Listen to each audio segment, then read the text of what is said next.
Thanks a lot, everybody, for coming out tonight, and thanks a lot to Mr. Jens for joining us.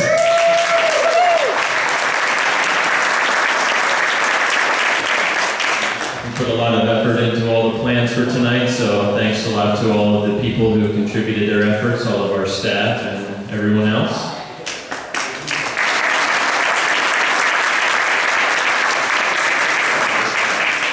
So one question that I'm not sure if Jens gets a lot of or not, but I thought we should clear it up right off the bat, is how do you pronounce your name? Okay, so here would be the official version. My mom and my dad, you should know, right? They would call me Jens Voigt. Jens Voigt, that's how I get called in Germany. Apparently it's really difficult for French or English-speaking people. So the I is just there, but it's not pronounced. And apparently it's really challenging, so I heard a word. Like the French people, Jens Voigt, they call me Jean-Bois. Took me a moment to get used to it, but now they know Jean-Bois. I know it's me. So yeah, Jens Voigt would be the official version. Awesome. And you already addressed my next question, which, what is the most ridiculous pronunciation of your name? Do you have anything that can top what you've already given us? Yeah, I guess that would be that one, and I can't really repeat it. Not because it's bad, but it's the pronunciation. I had this one event in Thailand, and they really tripled my name in the most funny way. So I didn't really show up on stage. They said, "Hey, it's you." I'm like, "Come again?" So I've seen quite a few versions of my name all over the world. Right on. Well, Jens, I must say that I've followed your racing for years and years, and I've witnessed you make a lot of great decisions in the peloton, when to attack, when to hold back. You're clearly a sign of a lot of good, intelligent decisions over the years, but one decision, one aspect of your life I just cannot grasp is 6 kids, man. Well, yeah, so see, I guess I had a good career and all that, and some achievements in cycling and whatnot, but really, biggest achievement ever, 6 happy, healthy children. And since we live in this modern day and age, there's no patchwork. It's my first and only wife, and we're still good, we're still together. So we have all the 6 kids together. It's Mark, 23, Julian, 19, Adriana, 15. Very difficult age, 15. Kim Helena is 13, Maya is 11, and little Helen is 8, and she runs the show at home. She's the boss. And she's so my daughter. If you go, she's 8 years old, right? You go, "Hey Helen, I got chocolate and a steak." She goes, "Steak, steak, steak." She is so my daughter. And we have those 6 kids. And don't ask me how it happened, because it was always dark and only was 4 seconds. What happened? It just somehow happened. Oh, how it happened. 4 seconds. What can I say? Well, I like funny things. And what I would like to know is, what is the funniest thing that has happened to you, funniest thing another racer has said, or funniest thing that has taken place during a race while you're on your bike? Okay, I would have 2 stories. One, I'm going up Alpiers, which is a pretty big climb, right? So my job was to lead the 2 Schleck brothers, our climbers, lead them through the valley going to Alpiers, drop them off the wheel of Keller Evans, fighting out their magic for stage 20 jersey. So I'm dropped from the first group and not caught yet by the bunch. I was all by myself. Last climb of the day, so I tried to go as slow as possible to save some energy if possible to be ready for the next stage, right? So I'm like, just in my little dream world, just have my head down, riding along. Suddenly I hear this voice, "Don't laugh too early, the story gets better." So I hear this voice, "Jens, I love you, I want your child." So I look up, and this is like 55-year-old man with a beard like that, and exploding in his belly like a big old man. It's like, "You have to love you, I want your child." That was the best I had with a spectator. Another good one actually I had was Tom Bonin. So we had the Tour de Suisse, right? Tour de Suisse finishes on Sunday. My wife had 2 tickets for the Foo Fighters in Berlin. Saturday night. And so, Foo Fighters, you know, 2 tickets. And I go, and I went to the team and said, hey guys, listen, I want to play this honest. My wife got me 2 tickets for the Foo Fighters. You don't need me anymore, right? I can finish the stage on Saturday, fly home. Sunday, nothing's gonna change. It's just an individual time trial. So you don't need me anymore. Could I go home? Yeah, no, Jens, come on, man. The tour's in 10 days. It just doesn't look good, right? Well, okay, so riding along Saturday, come across Tom Bone and said, hey, Tommeke, can you imagine? My wife got 2 tickets for the Foo Fighters in Berlin, but I can't go. The team would let me go. Tom laughs at me and goes, hey, here's the plan. We go ahead of the peloton. We fake a fight, so we get disqualified. See, look, we got the headlines for having a fight. We get disqualified. We got the headlines. I was almost happy. And I pay a ticket tonight to fly home, and us two, we go to the Foo Fighters. and then he came back and he said, you know, and then in 10 days when the performance starts, on the first stage, we do the same thing, just the opposite. We go ahead of the peloton, and we make it up like we are all friends again, we have each other. So we get the headlines again. So we got publicity for the sponsors, we can see the Foo Fighters, and it's going to be perfect. Right? That was a really good plan he had, but of course we didn't do it. So I guess you can't answer the question of how the Foo Fighters were. No. No, I didn't make it, but they came back to Berlin, and now that I work for Tour of California, Tour of California is owned by AIG, is that Anheuser or Insurance Entertainment Group? So they own the O2 Arena in London and the Mercedes-Benz Arena in Berlin. So part of my contract with Tour of California is 20 or 30 tickets for Berlin. And now, with my teenage kids and daughters, Daddy is not cool. Just when you need tickets, you go, hey, Daddy, I actually love you. How many tickets you want? Who's coming to town? So it's this Canadian rapper Drake. I don't know, but apparently it's a big thing. So my daughters wanted to go. They went to Nicki Minaj just 3 weeks ago, and later this year it's also for my daughters, Ariana Grande coming. And then the boys went to the Foo Fighters and AC/DC, and I had a chance to see Linkin Park. So yeah, that was pretty good. Yeah, and the Foo Fighters, my boys went there, so they were super happy about that. So it makes me the coolest dad for a few days. Thanks. So, changing gears, so to speak. You put fear into my heart now. So, with regard to your family, are you able to use bikes in a utilitarian manner from home? Can you ride to school? Can you ride to the store? Are you able to get around and use bikes in that way? Absolutely. School for the kids is, I guess you guys do a mile, so I guess 1 mile. Yeah, I think it's 1 mile. So sometimes if the weather is warm enough, we go on bikes to school. And then I would pick up Helen on bike. And Maya likes that I walk there with the dogs. We got 3 dogs at home, 1 cat and 7 rabbits. And the mother-in-law at the house as well. Yes. So, and she, little Maya, and she's 11, she just loves the dogs, all animals basically. She wants me to walk to school, and I wait for her at the gate, and then we walk to a little city forest, we walk back home to our house there with the dogs. So, and then we have this little shop where we can always do some late night shopping, some emergency, forget the flowers, forget the eggs, forget the milk, you always get some of that there. And that's pretty close to the school as well, so it's also basically just a mile. So yes, we can, we do use our bikes. Sometimes the kids want to do bike tours with the dogs. And now what we do, so my wife with 6 kids, there was a period where she did not have any time at all to work out, right? Because she was either pregnant or nursing a baby or pregnant again. So what we do now, I actually bought an e-bike. It's a part of the Trek family, Diamant bikes, or Diamond, you would pronounce that. Diamant bikes, German company, Trek purchased that when the wall came down, they do e-bikes. So Mark got an e-bike. So what we can sometimes do is I go for a 1 hour run, and my wife comes with me on the e-bike.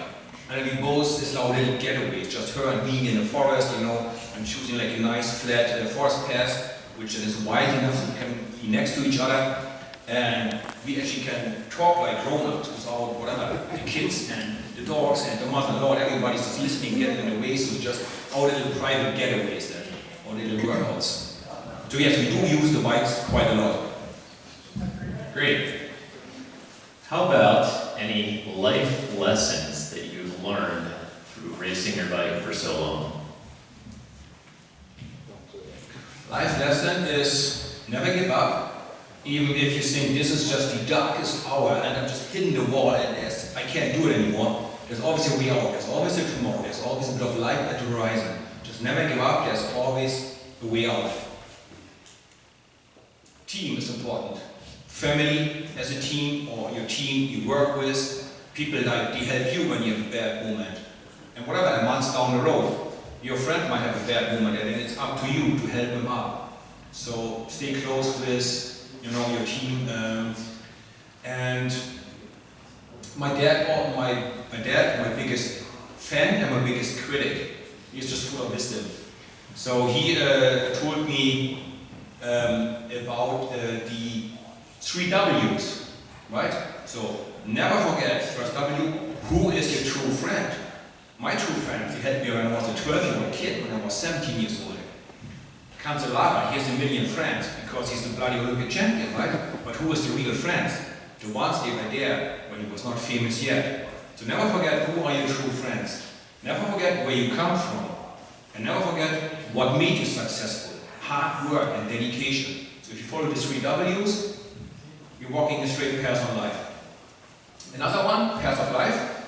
If you always follow the footsteps of the others, you never make your own, you never leave your markings on the path of life. It's an easier life, you follow the comfortable and safe path, but you never leave your marks on the path of life. So it depends what you want. You want an easy life, you follow. You're looking for a challenge or you want to leave something behind, well, you gotta leave the safe path and go a little bit into the unknown to challenge yourself. So yeah, that would be like my lessons I learned. Jens, you should consider the ministry. Those are some great life lessons. Thank you. And I'm being serious. How about the width and pressure that you run in your road bike tires? For all of these questions, I'm probably the worst person you can ask because, let's say, the Tour de France, for example, the mechanics will come around and go, hey, towards the mountain stage, like how deep of a rim you want to have, how much pressure, what gears, and I would be back then playing my Game Boy. We didn't have smartphones yet, so playing a Game Boy, I was very good at Pokemon. So when I would be laying on bed reading my book or whatever, playing my Game Boy, and I would always go, what are the others doing? Why do you do this? Yeah, I do that. So I guess for a while, Björn Ries was into super high pressure because the higher the pressure, the less resistance you have, right? Rolling resistance, but you also have less grip and less comfort.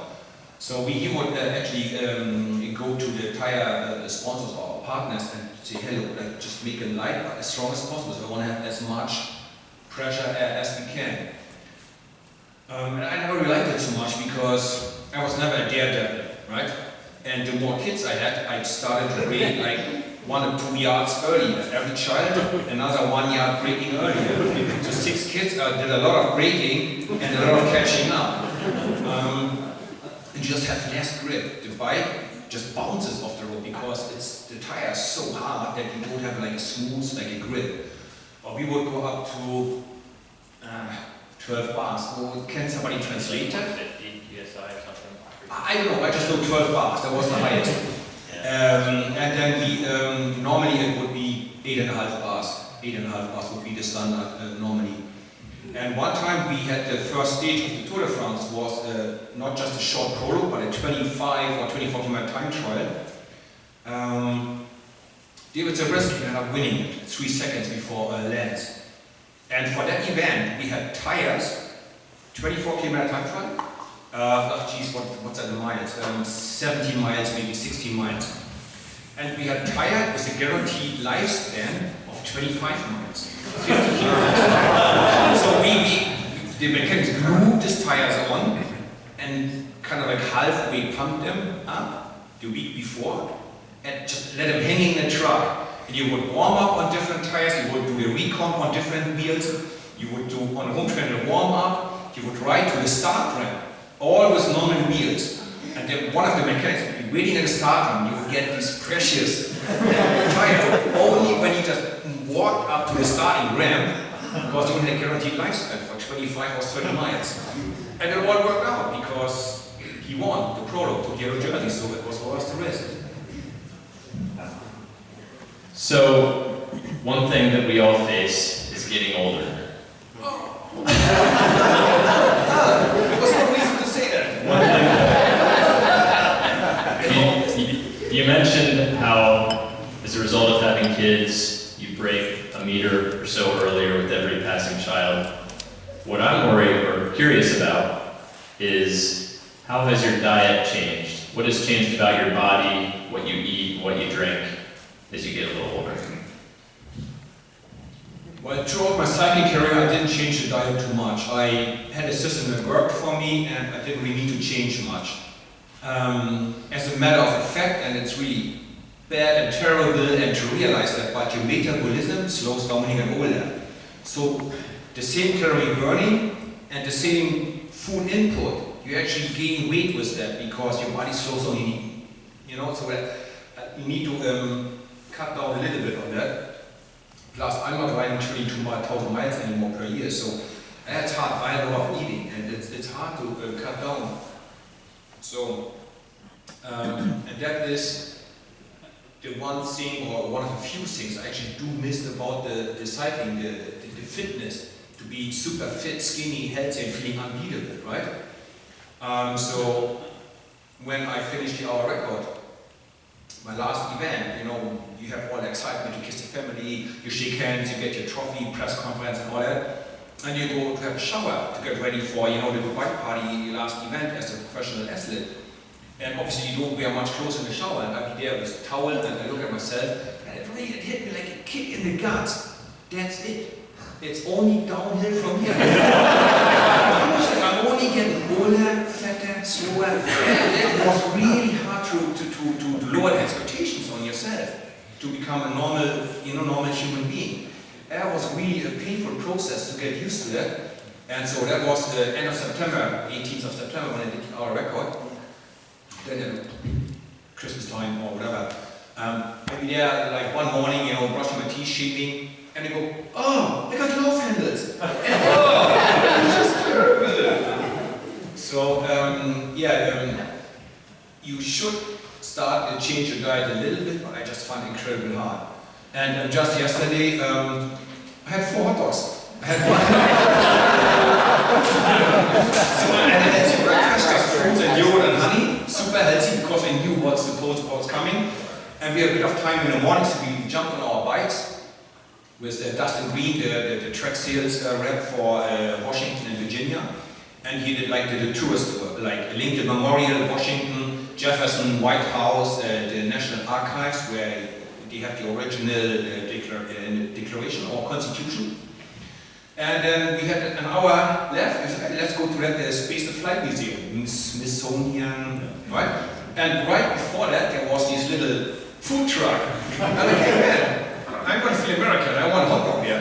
So we had a hot dog out of them.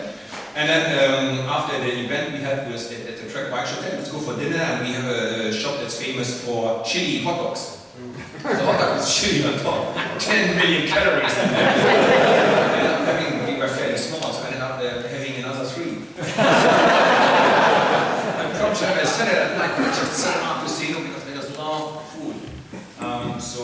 And I just love heavy food. So James, one thing I wanted to ask you, and maybe we're able to get to this, but when you're in the United States, is there one particular food that you absolutely seek out that you can't necessarily get in Germany? Yes. 3 things actually. Tex-Mex. So I got a 3-week trip in the US. I started 10, 11 days ago in Texas. And believe me, there's a clear relation between the quality of the Mexican food and the distance to the border. The further away you get from the border, the less good the quality is. So Tex-Mex in Texas, fantastic. I like spare ribs. You guys do really good spare ribs. And pulled pork. Pulled pork and gravy. I know it's poison, it's just so delicious. And yeah, that's still not in Europe. Pulled pork and gravy, they don't really do much of it in Europe. So we have now I go over here, go, I'm gonna have pulled pork. Dietary wisdom. Why not? It's like, do as I say and don't do as I do. Right? So, this would be interesting to those of us who work on bicycles and those who know about bicycle parts. If you were to sever ties with every sponsor and had no affiliation with any brand whatsoever, would there be one single Campagnolo product in your garage? Campagnolo. Yes. Of course. So see, here we go. You can choose, I think it's a Honda 100 NX. A Ferrari and whatever a Porsche, right? You go, the Honda starts all the time, it's reliable, and you have the Ferrari. And it doesn't start every day. It gives you a lot of headache, and it's like a Diva, but it's, hey, la classe, la style, you know, it's Italy. And you have the Porsche, which is kind of like a little bit lame and typical German, reliable. I don't know, I would still have a Ferrari. And same with Campa. Shimano strap, it works perfect, but Campagnolo, you know, already the sound of it is like Eddie Merckx, Jacques Anquetil, you know, Tour de France. So no, I would still have some Campagnolo stuff. Because when I was a kid back home in East Germany, that's all we knew, Campagnolo. Like imagine, wow, you know, alloy cranks. We had steel cranks back in East Germany as juniors, as kids, right? And so no, Campagnolo, it's still up there. It's like the first thing I would know about Western Europe, cycling material, Campagnolo. So yeah, I would still have some of that. Amongst other, but I would still have some of that, yes, absolutely. It's just a classic. Understood.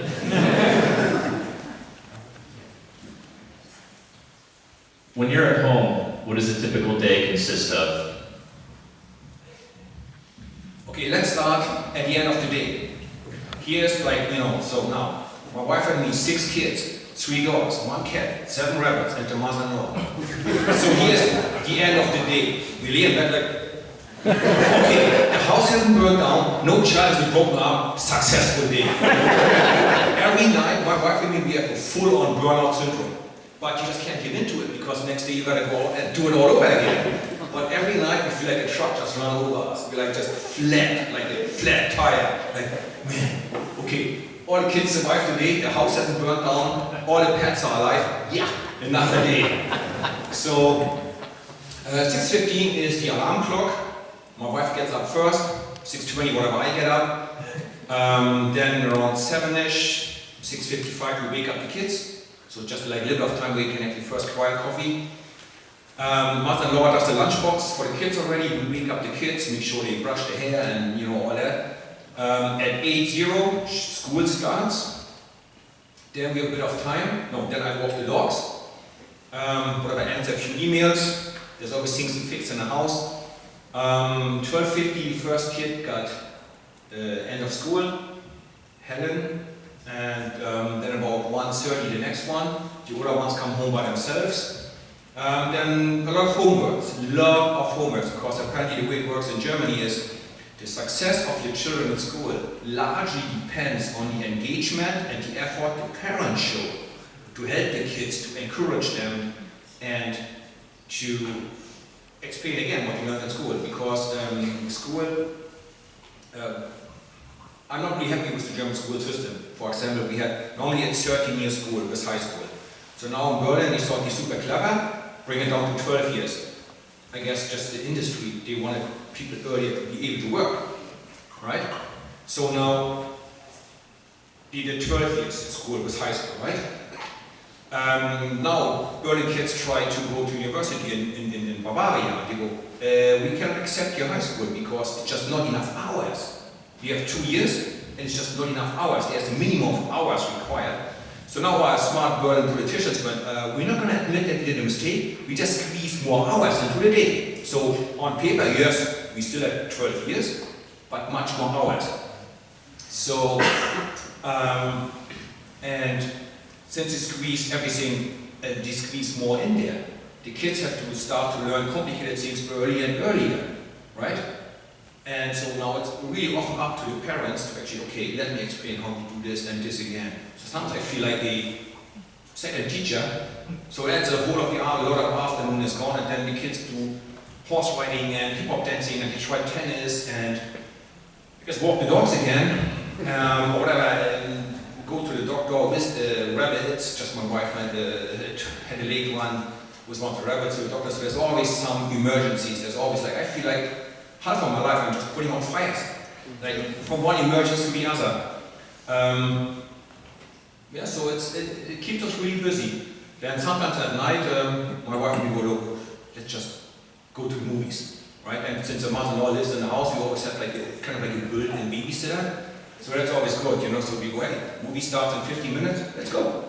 All right, so we try to have a little bit of private life, but with 6 kids, there's not too much time left for ourselves. Perfect. So I was brainstorming of weird questions, and you did really well so far. One of my favorite weird people is Gary Fisher. Have you spent much time with him when you're visiting him? Yeah. So he's always been extremely nice to me. I could not say a single bad thing about him. He's always been very courteous, patient, engaging, very nice guy. Not to mention all the things he's done for mountain biking and cycling in general. But with the degree of weirdness present in Gary Fisher, you just mentioned how wouldn't it be nice if you and your wife could go out to the movies, looking for the babysitter. What if Uncle Gary volunteered to come and watch the kids for a weekend? What would you say if Uncle Gary said, I will travel to Berlin, watch the kids for you? I love Gary to pieces, but I would check insurance policies first. So you see, Gary is, if you think you're smart, you think 3 steps ahead. Gary thinks 35 steps ahead. Like his mind is so much quicker than yours. Gary would one day wake up with my kids and go, hey kids, let's see how we can do a spaceship out of these. And he would bloody make it happen. He is so much of a genius. He thinks around so many different corners than I do that he can do magic. So it would be pretty cool. It would be really eye-opening for my kids to see. And I really, if I could do magic, I would love to be an hour in his head. I don't think my small brain could take longer than that, but I would love to be 1 hour in his brain. And yeah, Gary got 6 kids as well. I think he needed 5 wives, but he got 6 kids. At least 4, I think. But yeah, Gary got 6 kids as well. And can you imagine? We did last September. There's this World Cup, cyclist World Cup race around the track factory, just in the backyard of a beautiful circuit. First World Cup race of the season. And Gary is there, I'm there, and it's a gentleman showing up and said, hey, I'm so happy I saw you 2 guys because I got 6 kids as well. So we do a picture, all 3 of us. I put it on social media and go, hey, what's the similarity between us 3 gentlemen? Everyone has 6 kids. And I got a whole bunch of negative comments. This is irresponsible, imagine resources you take up. And I thought it was just a really cool happy end. We all have 6, 7 children. And I actually got a lot of negative comments for that. That it's like irresponsible and that I shouldn't do it. So no, Gary is an absolute legend, and yet I would absolutely trust my children with Gary. Yep, absolutely. All right. So you do a little research beforehand just to make sure you get the insurance covered. Yeah.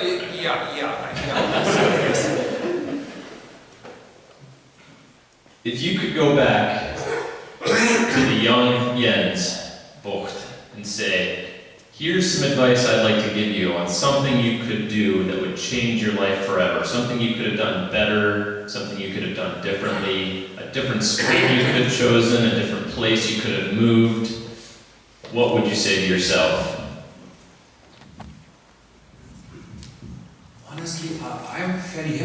with my life and the way it went. And I'm well aware of the fact that life has been really good to me, or life has been kind to me.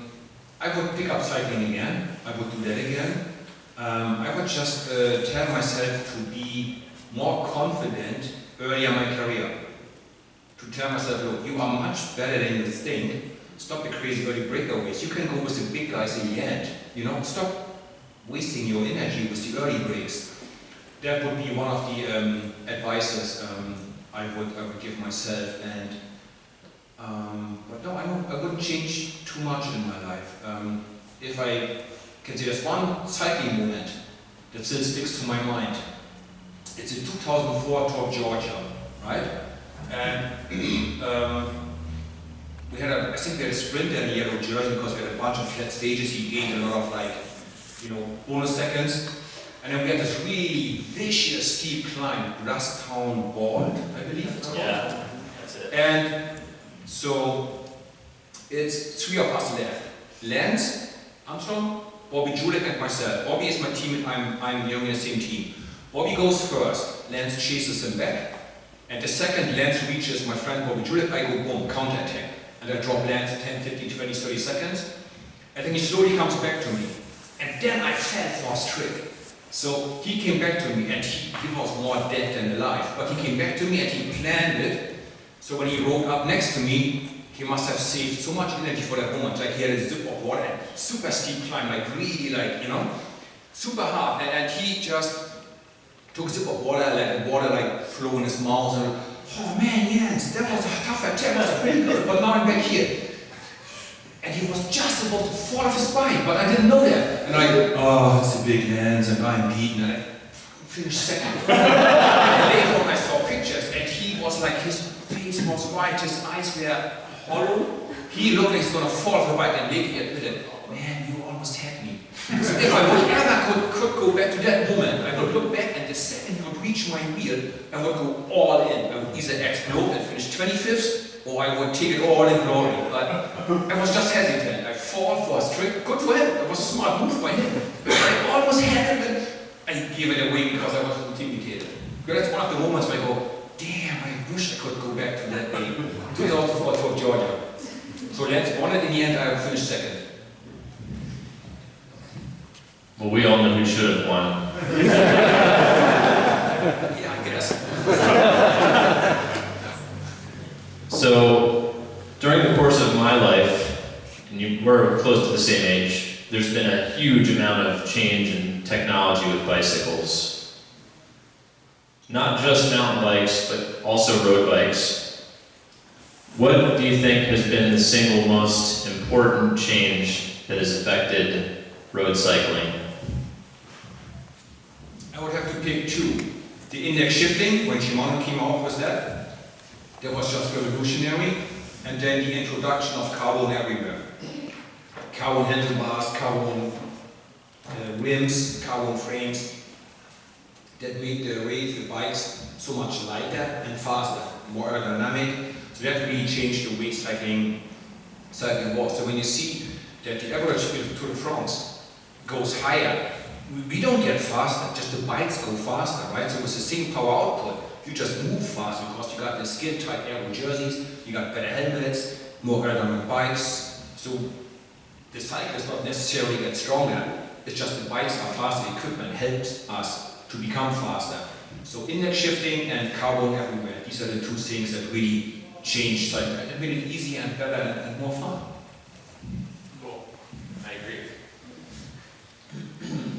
So, you're from Germany, and I see that you like to drink beer. So what I'm fishing for are stories regarding bike racing and beer. Do you have any stereotypes that you could apply to certain nationalities or certain nations or certain events? People that really like to drink a lot during the race, people that show up to the starting line hungover. Any stories in that category that you can share with us? I would have a million stories. I probably cannot tell all of them without burning one of my old friends or some of my old friends. So see, in France, when I started my career with the bigger teams in 1998, I was 6 years in a French team. At the beginning, you would always have a bottle of red wine on the table. It's perfectly normal and accepted. Everybody had a glass of red wine. The French people would never really drink beer. You wouldn't know too much about it, wouldn't show any interest in it. I'm German, so yeah, I'm more of a beer person. Then you have the Australians, and they can drink beer like a fish and drink water. That's beyond the imagination. Hangover, yeah. Yeah, we had a few of them.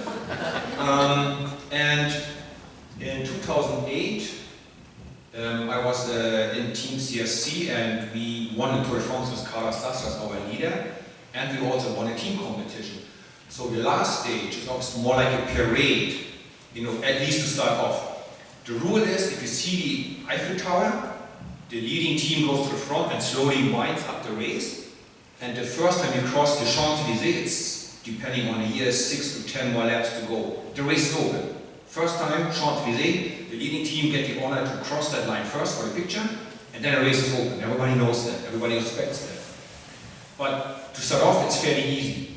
And I heard that parts of the winning team, they started with beer in their race bottles. Of course, I was professional, I was never part of that group. Of course, no. I would never do that, right? So I bike race with beer in my bottle. But damn, these boys, right? They were naughty. But they had enough time to sweat it all out and get a water bottle after that. And so yeah, a really good moment was also one of my funniest wins. There's a race called Paris-Bourges, of which he starts in Paris and finishes in one of the suburbs. That's on Thursday. So I changed team that year. My last year was a French team. And changing teams is, in a good moment, it's like a little divorce, but it could also be like a big divorce. So it's always a bit of friction there, right? Not everybody's happy to be separated. So I didn't really have much more, I did not have much more motivation to train, and it was, you know, going towards October, my last race. So the race is on Thursday. Sunday, the Australians go, and it always started like that. Let's go grocery shopping, right? The shop in France, they were open all day long.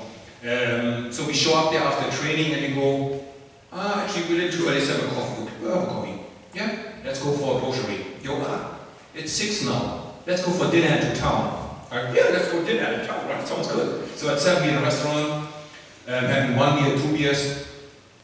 And they go, it's 8:30 at night, that nightclub around the corner opens. Let's just check it out. We go home early. Next thing I know, 7 a.m., we roll up at McDonald's, breakfast. Had one of them Egg McMuffin burgers for breakfast. All night long out. And so I slept all Monday, didn't touch the bike. Tuesday I squeezed 2 hours out of me. Wednesday we come to the bike race. And normally you get a team together and you train on the circuit, right, to see whatever at the start or the last miles of the race. And so we leave the parking lot, the whole team, first corner to the right, like 5 minutes into the right, and guys, I had enough. I'm going to sit in this coffee shop, I'm going to have 2 coffees, and please, after you finish your training, come back, pick me up, so it looks like I trained with you. So leaving for the race, train twice, 5 minutes. And then next thing we go to the race and the team doctor goes, yeah, so please raise your arm, who wants to be there in the final. 7 arms go up, my arm stays down. Okay, listen, boss back then was Roger Leger, said, hey, Roger, listen, I don't have the legs or the head anymore. I had the guys cover some breaks in the beginning and see if I can get the feet zone in the middle of the race. I do that, like I drop in a crosswind, I come back, get dropped again, come back again, go to the feet zone and go, I feel not too bad. I cover one more break. That break jumps across, moves across to the front group. The moment I arrived there, my teammate in the front group goes, man, I got such a sore belly, poof, he's gone. And then I see that one guy, the French guy, any of us he is racing. You know, sometimes you can tell somebody wants to attack by the body language. They're all like nervous, you can see they check the gears and all that, you can see they are itching to go, right? So like, oh, he's gonna go. So I sit on his wheel, we turn left, the Ford's flat up and he goes bang, all in. We are 3 on the top. We drop one on the way to the finish, I win the sprint, I win the race. Now, I had a big black beard and kind of a little bit of a beer belly because I just didn't train anymore, right? I was living on beers and burgers for the last days. And so I ended up winning the race, and then all the 7 guys, they wanted to win. None of them finished the race. So, I show up there like all dust covered, with my trophy and my flowers. And off they were already completely like shaved and showered and ready to go home. And man, it was such a triumph because the team were giving me a lot of stress for leaving the team and not being motivated, And then in the end, all the wannabes were all beaten and gotten their behinds kicked. And I'm the one that said, look, I'm just shite, I'm not good. I won the race, so that was one of my best wins, I think. It was so good. So yes, there are a few stories with some alcohol involved. I really like that last one. It's like has all the elements of a German fairy tale. So earlier we were talking about what other pro cyclists have done since retirement. Leading up to this interview, I was researching what you have been doing and how you've kind of become an ambassador for various brands and a marketing face for some different brands. And hats off to that, that's awesome. I think that's a great way, a very commendable way to spend your post-race retirement.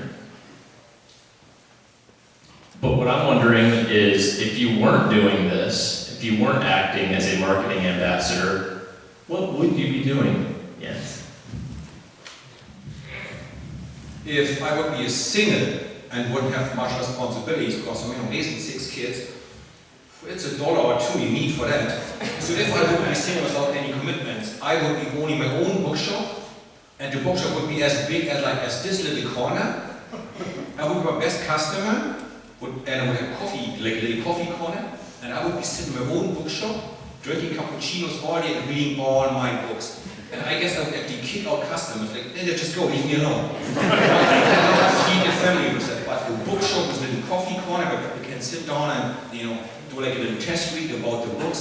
I would love that. That would be my dream. I might do that when I retire and the kids are out of the house, just give me something to do. If I would be a cyclist, I would be the assistant of Sir David Attenborough. You know the movies Planet Earth? Man, I would love to be part of that, to do animal documentaries all over the world. David Attenborough, Planet Earth. It is just magnificent how they portray the world. It just makes you fall in love with nature and the world. He showed in the most incredible way. Super slow motion, drones, magnifying, action, lions chasing a giraffe, insects, it's just everything there. So I would love to do that. That would be my dream job outside of cycling.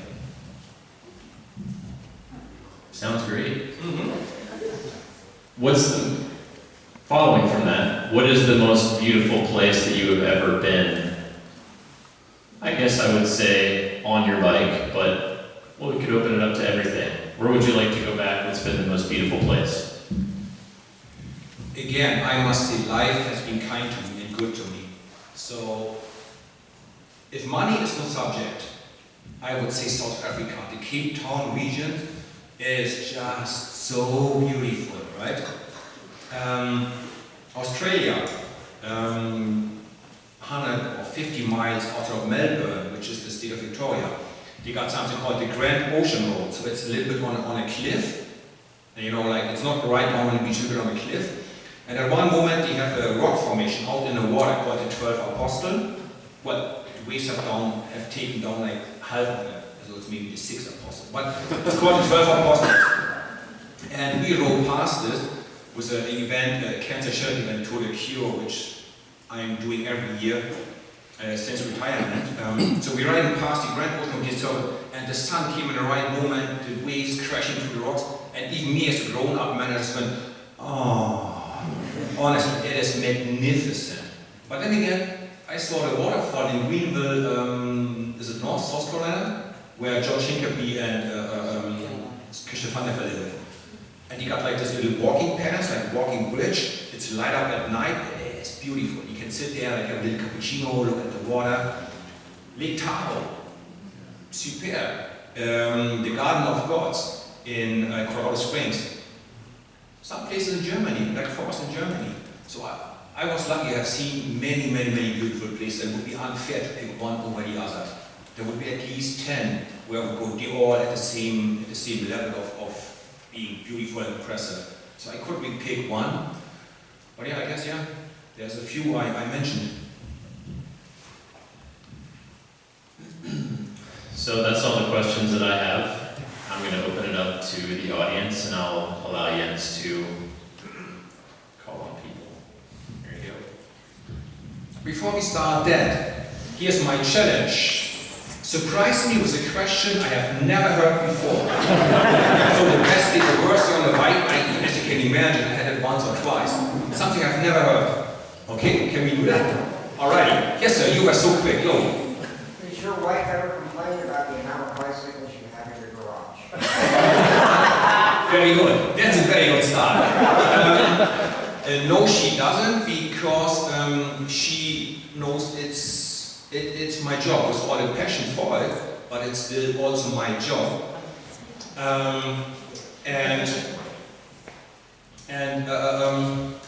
Just to make you laugh about this one.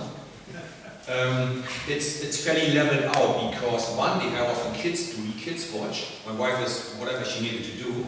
And then the girls they played mom, so they got all the sunglasses out and little purses and you know, and take some car keys and whatever, play, hey, I'm mom, I'm busy, or whatnot. And then I'm like, hey kids, listen, mom comes home in an hour, we need to clean this mess up. Mom is gonna be mad at us, you know? And then as I'm cleaning up, I looked at the name of the brand of the purses, and I counted the number of them. I'm like, dang, that's my Porsche! My sports car is that closer. You know, Gucci, Louis Vuitton, and all of them, you know, they're like more than one. I'm like, well, I guess half of them I actually bought for her, but still, I'm like, just count them, and I'm like, dang. So I counted my Porsche sits in the closet. So she don't have a reason to complain, really, because she's doing okay, right? But yes, I can imagine the wives don't like it. So, all the wives, please close your eyes. No, close your ears. You did not hear it. I never said that.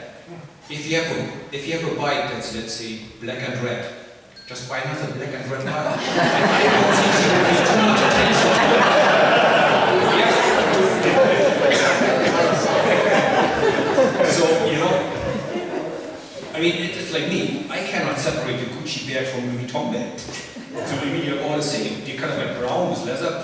It's all the same, right? Or you go, honey, look, I went past the jewelry and I found this beautiful whatever necklace ring for you.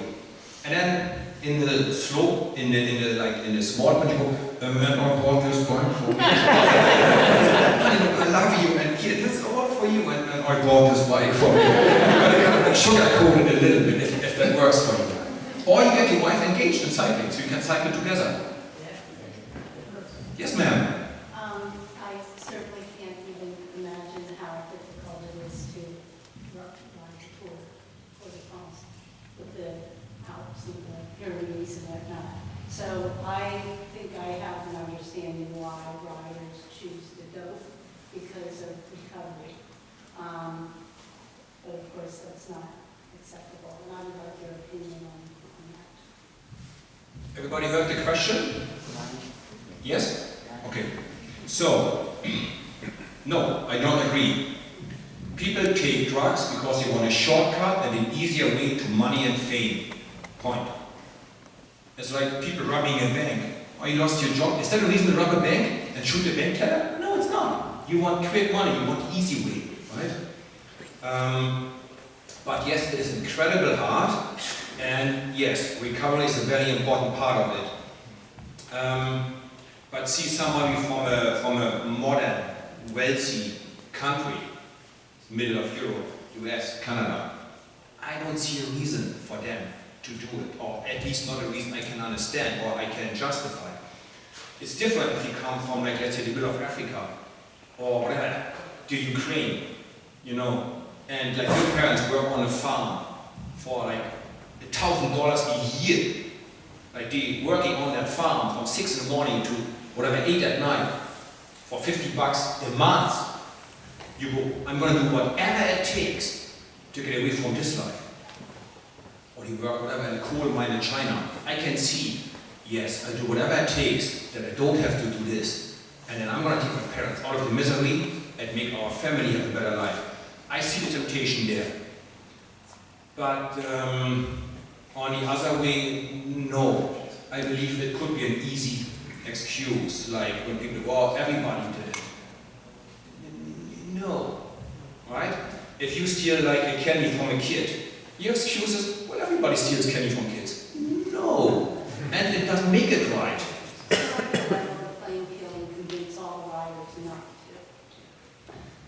Well, I would think that the newer and younger generation is being grown up in a way that they realize doping is a no-go. I mean, you guys, you all realize we took down the biggest hero of our sport, was Lance.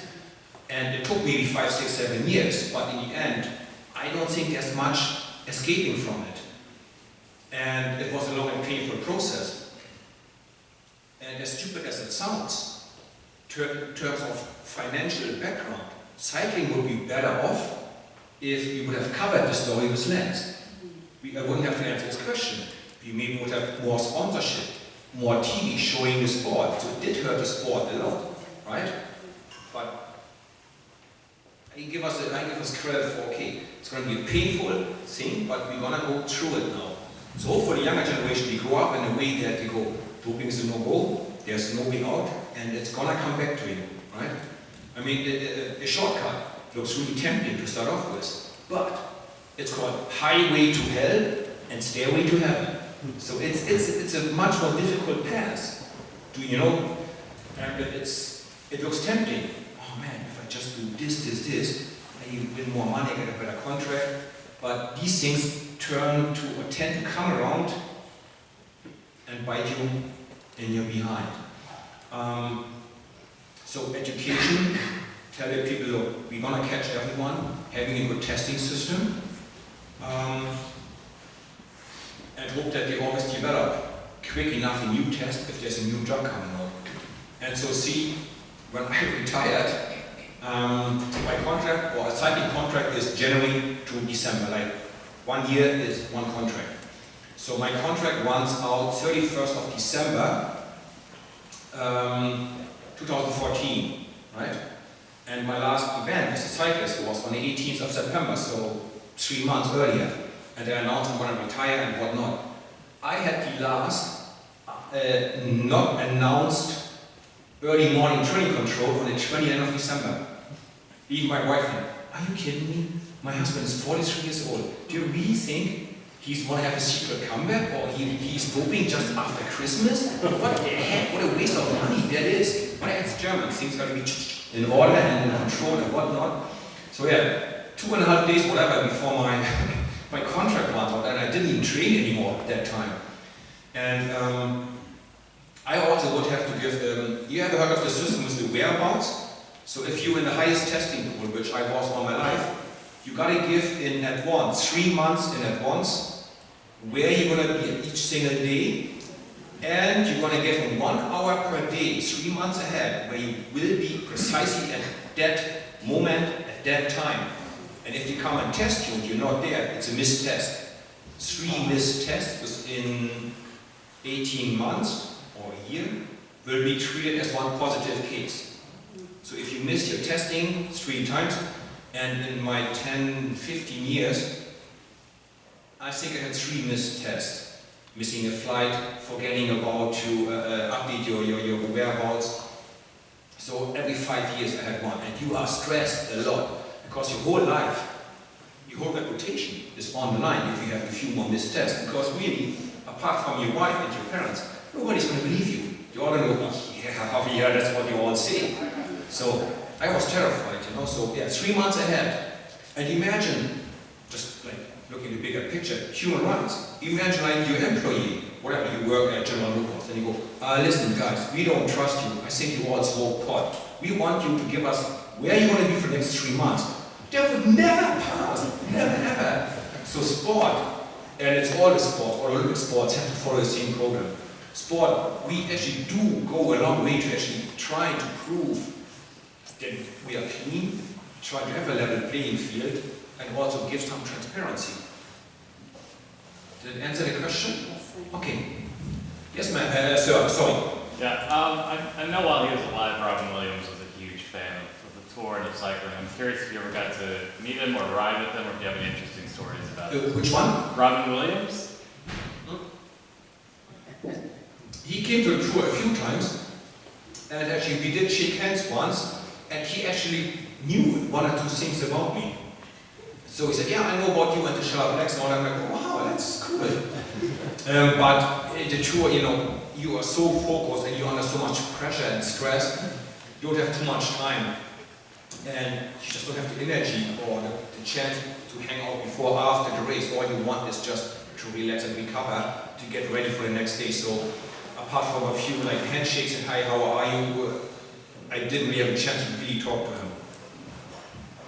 Yes, Richard. Do you have any weird or unusual habits or any kind of unique pre-race rituals? I like to think of myself of not being really superstitious, but I always put on the right sock first. Always, always, always. And I always started with the right waist number, put that on first. That was just my little thing I had. Are you right-handed? Yes. And since my job often was to be ready right at the start, I would eat one big muesli bar, or a power muesli bar, in a neutral start. So then I would have at least an hour, 1.5 hours, but I don't need to worry about eating anything. I could just chase all the breaks or could attack myself. So that would be like neutral start. First thing I did, get the bar out, eat it, and then at the real start, which would be 2 or 3 or 4 miles later, I was ready to go. Yes? Do your children have any interest in professional cycling? See, my oldest son, Mark, he comes more after my wife. He's really structured and organized, but he doesn't like the outdoors and he doesn't like endurance sports. So he does lacrosse. He did basketball for a while, and now since the last 6 years, he does lacrosse. And just yesterday I went to buy him another shirt. He always wanted from Notre Dame. It's a lacrosse team. I think it's somewhere here in the region. Notre Dame, yeah, so he always liked them. My second son, Julian, who's now 19, he comes more after me. He does not like when 20 kids run and scream and they all chase the same ball. He goes, no, that's not for me. He likes the outdoors and he likes to be alone. So he started cycling at the age of 11. But when he was about 16, he came home after a race and went, Dad, waking up on a Sunday at 6 in the morning. Then I drive 2 hours to race in the middle of nowhere. I sit there in the grass all day long to wait for the other age groups and until all the results are printed. No, I don't want to. He was good. I saw the talent in him, the potential in him. He had a really nice pedal stroke, well balanced on the bike. But you can't force it, right? If they don't want it, what you can do. So now he does a bit of running to stay fit. And the girls, they tried everything from horse riding, hip hop dancing, tennis, field hockey. But it's very unlikely that there's a future cyclist in my family. If, then maybe little Helen, she's 8, she's strong-headed, she would be able to do that. But for the moment, I don't think there's a future cyclist. But see, the cyclist in me, I'm a little sad that he stopped. The dad in me, I'm okay with it because I still have the titanium screw in this hand. And I don't know if you can see, this knuckle is not really 100%, so the finger doesn't really move up too much. It's okay for normal life, but it's still a lot of titanium and steel in there to keep it together. So as a father, I'm okay it's off the street because cycling is no ping pong, right? It's not bowling. It could be dangerous.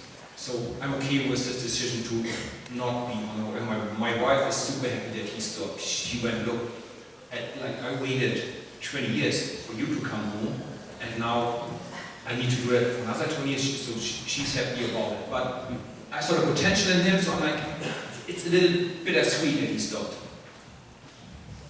Yes, sir. So you mentioned about traveling and obviously love nature and have a high respect for nature. Where do you see the bicycle industry as far as making parts and technology being good for the environment? I mean, bicycling is always touting as this green thing, but like the actual process of making carbon fiber, the tires, to all of this stuff, we're releasing a lot of gases and pollution. Where do you see it from your level? That's a question I never heard, so that's good. Let me think. I know that Trek, for example, they try to be CO2 neutral, so they got solar panels on there, and they got like their own little power station where they, try to really be effective with the energy that they use.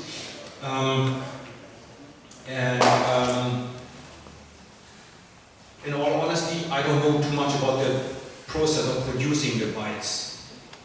How they do it. You would need to ask somebody, or I would need to read up or call somebody. They would explain it to me if they have a project to make that better. But I know that at Trek, they spend, I believe it's 2% of the yearly profit they spend for cycling or bike advocacy. So they try to make cycling better and safer, educate children, they support Adam, do you know the name, the mountain bike program for the high schools? What's the name of that? Leica. Sorry? Leica. Yeah, there we go. So but by now we have what, 20, 30,000, 50,000 kids we actually helping out with bikes. So we try to actually raise awareness and also try to get the kids on the bikes to school. So hopefully they will be grown-ups going on bikes to university and to their apprenticeship, and then later they're going on bike to work. So we try to, get more consciousness out there that people know about the environment. Trying to build bike passes, mountain bike trails, because every cyclist is one car less on the road. So I guess they focus more on that. I know it's not 100% the answer, but I don't know too much about the actual production process. I cannot really tell you anything about that. Yes, young lady. How many bikes do you actually have? Alrighty, how many bikes do I have? You guys can help me count. So I got a road bike, a mountain bike, a cross bike, a gravel bike. I got a winter training bike with mud guards. Yeah. And I got this Tilly Cruiser. I actually won that one at a race. It's black and got wooden mud guards, like a beautiful red, orange color. Got a matching leather saddle and matching leather handles. So now my son rides it all the time because he likes it because it looks cool. So that's 6. And then I have 3 more bikes. Trek were kind enough to give me with a special paint job they made for me for my last races, like a goodbye race. But I don't use them anymore. I just have them for the memory of it. Oh, and then I have. Then I kept the Look bike from 2001, where I won my first reform stage on. And I kept one Cervelo bike where I don't know if I wanted to make it a neon or whatever. So from each team I kept the bike. So it's one Look, one Cervelo. What's that, like 11 bikes? Shame on me. But to my defense, the kids have many more bikes than me because they grow, and the girls want to have a pinky bike, the boys want a blue or black one. And so they do actually have a lot more bikes than me. So my garage is actually fairly full, yes. And my wife has 2 bikes. She has a mountain bike and she got the e-bike. That sounds like a lot more. Yeah. So I would think with my wife and the kids, all of it, easy, 20, 25. If I already have 11, yeah, I think it's going to be 25 in total, yeah. Oh, don't tell anyone, I don't want anybody to come and steal it, right? Yes, sir. So during your time, like, traveling with the broadcast team for the tour, you hung out with Phil and Paul Sherwin. I was wondering if you could share, like, a memorable Paul Sherwin story. I don't know if you guys all know or aware of it. Paul Sherwin, he passed away late last year. He died in his sleep back home with the family. Paul, well, Phil and Roy, you're both they are really great persons, and I know that half of my popularity is thanks to them because they mentioned my name many times in a positive way. So half of our popularity is thanks to them. And I met him first in '94 at a smaller race in Australia with a huge long name. It was the Pacific Power Commonwealth Bank Cycle Classics. Yes. And Paul, he lives, check that, he lives on his own gold mine in Uganda, right? And every 2 or 3 years when you have some sort of elections or whatever, another revolution, the local leader shows up, Mr. Sherman, we cannot find any paper that proves that you actually paid for this place, please pay me now. Every 2 or 3 years, the new local governor shows up and goes, hey, pay me now. Wow, okay, that's Africa. So, and Phil and Paul, they really involved in a program against rhino poaching. So that means sometimes they capture like a rhino, if, you know, it's a civil war in that country and a lot of poaching. They capture a rhino with like a tranquilizer gun, I suppose, bring it to another country, to a nature reserve, without telling anyone that the rhino is there. And then you hope that the rhino, you know, they can reproduce in a safe environment, and if the situation in the whole country gets better, they try to reintroduce then the rhino to the original place. So they are really good people with really having the heart at the right place. Cool. We do one more question. Okay, sir. It's kind of a two-part question. I guess when you're watching on TV, it's kind of difficult to, understand the runner's personality. So from like a fan's perspective, are there particular riders that you know the personalities you really gravitate to root for?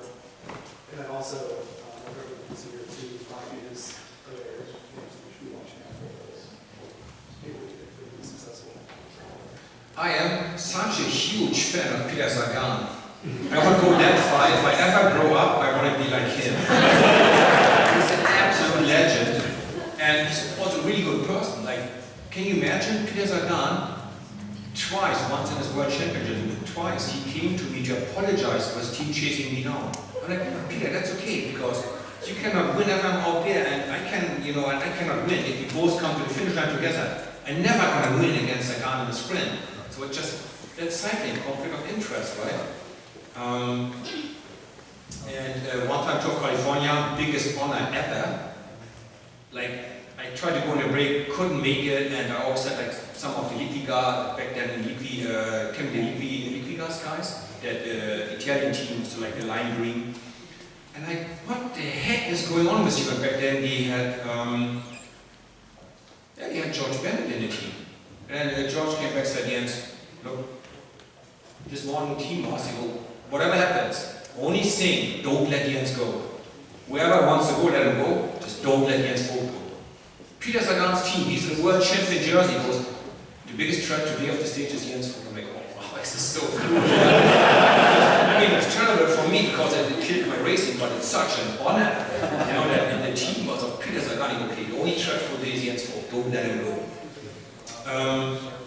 So he would be a really good guy. A rider I really admire is Adam Hansen.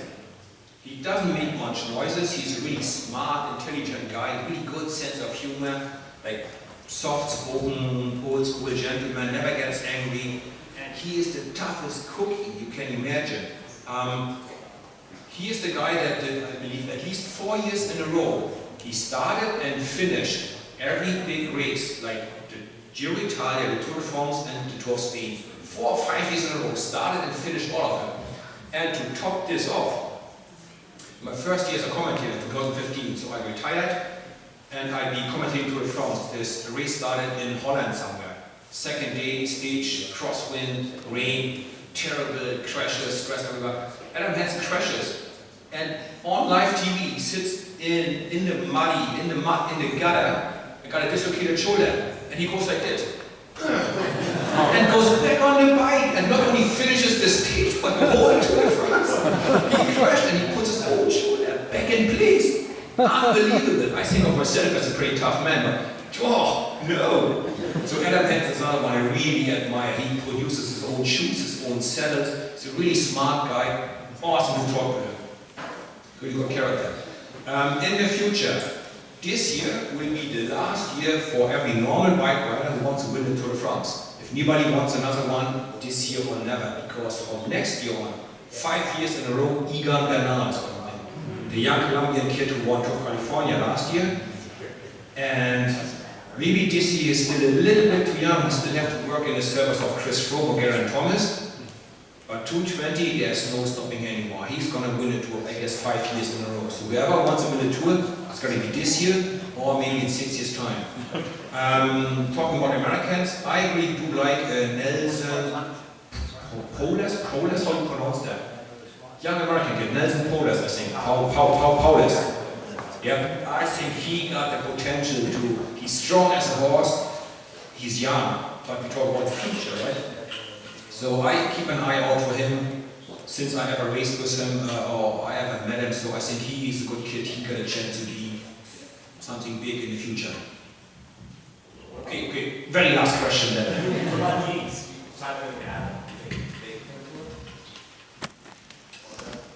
Yes, he can, if they both finish 4 or 5. If things fall in line, he can. And what I would really wish as a fan, more than as an expert, as a fan, what I wish is that the team Voigt, the Australian team, that they would bring the both Yates twins, Adam and Simon, and Esteban Chavez, a young Colombian. Because out of them 3, maybe none of them can challenge Froome face to face, but there's only 1 Froome and 3 of them. So if they go bang, bang, bang, bang, bang, or race 3 mountains before the finish line, they really control Team Sky off balance. But it would need that each one of them is ready to sacrifice himself to, okay, the best is one of us wins, and if the other one finishes 95th, I don't care. What kills this sort of idea is if everybody goes, if he's second, I want to be 4, and I want to be 6, right? So it's better to go, it's all in, one of us needs to win, and I don't care who it is. That would really make it to a super interesting. So yes, I do, they are really good bike riders. Yep, absolutely. Yes, sir. Thanks a lot, Jens. That was an awesome Q&A session. Everyone, we've got some more autograph things if you want to get your autographs over there next to the cash register. And I think there's still more snacks and drinks and things, so have a good time. Thanks for coming out.